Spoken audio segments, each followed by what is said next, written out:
बात चुनावों की करेंगे तो प्रदेश की यानी कि उत्तर प्रदेश की 10 विधानसभा सीटों पर होने वाले उपचुनाव के लिए आयोग ने भले ही कार्यक्रम घोषित न किया हो, लेकिन सभी दल अपने अपने स्तर पर इन सीटों पर जीत दर्ज करने के लिए अपनी रणनीति बनाने में जुट गए हैं, तैयारी कर रहे हैं।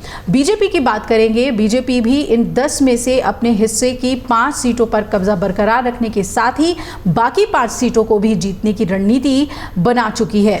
उपचुनाव की कमान खुद मुख्यमंत्री ने इस बार अपने हाथों में लिया है और उन्होंने सभी 10 सीटों पर 16 मंत्रियों की टीम तैनात कर जीत पक्की करने की जिम्मेदारी दी है। इस संबंध में रविवार को मुख्यमंत्री योगी आदित्यनाथ की मौजूदगी में एक अहम बैठक हुई है और इसमें बीजेपी के साथ ही ओम प्रकाश राजभर को छोड़ सभी सहयोगी दलों के मंत्री भी मौजूद रहे। बैठक में उपचुनाव जीतने की रणनीति पर चर्चा हुई। इसके बाद 16 मंत्रियों की टीम का गठन कर सभी को अपनी अपनी सीटों पर जीत दर्ज करने की जिम्मेदारी दे दी गई है।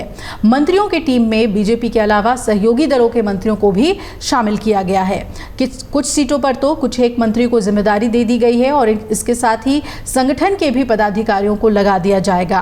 दरअसल उपचुनाव में सभी 10 सीटों पर जीत दर्ज करके बीजेपी लोकसभा चुनाव में मिले हार के घाव को जरा भरना चाहती है और इसलिए मंत्रियों को हर हाल में जीत दर्ज करने के अभी से क्षेत्र में डटे रहने के लिए कह दिया गया है। उपचुनाव की तारीखों की घोषणा जल्द होने की संभावना को देखते हुए बीजेपी में टिकट के लिए भी अब भागदौड़ शुरू हो गई है।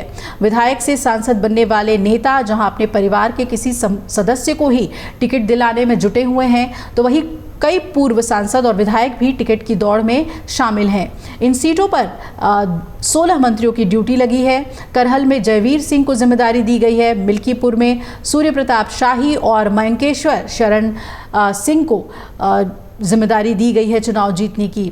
वहीं यूपी के कटहरी में भी चुनाव होना है। यहाँ खुद स्वतंत्र देव सिंह और आशीष पटेल जिम्मेदारी संभालेंगे। कानपुर के सीसा मऊ की बात करें तो यहाँ पर सुरेश खन्ना और संजय निषाद को जिम्मेदारी दी गई है जीत दिलाने की। वहीं फूलपुर में दयाशंकर सिंह और राकेश सचान को जिम्मेदारी दी गई है।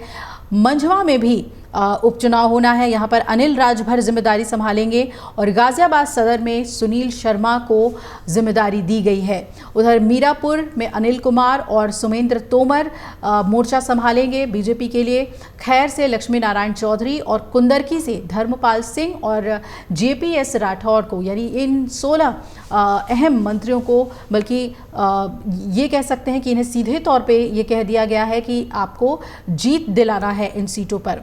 उधर विपक्ष की बात करें तो कांग्रेस प्रदेश अध्यक्ष अजय राय ने कहा कि यूपी में सपा के साथ मिलकर वो उपचुनाव लड़ेंगे, यानी इंडिया गठबंधन चुनाव लड़ेगा और जीतेगा। उन्होंने उन्मादी भीड़ की हिंसा की बढ़ती घटनाओं पर चिंता जताई और उन्होंने ये कहा, गंगोह जब जा रहे थे कुछ देर तक वो देवबंद में रुके और सहारनपुर मुजफ्फरनगर स्टेट हाईवे स्थित टोल प्लाजा पर कार्यकर्ताओं ने उनका स्वागत किया। कांग्रेस प्रदेश अध्यक्ष अजय राय ने कहा कि बीजेपी सरकार हर मोर्चे पर विफल साबित हुई है।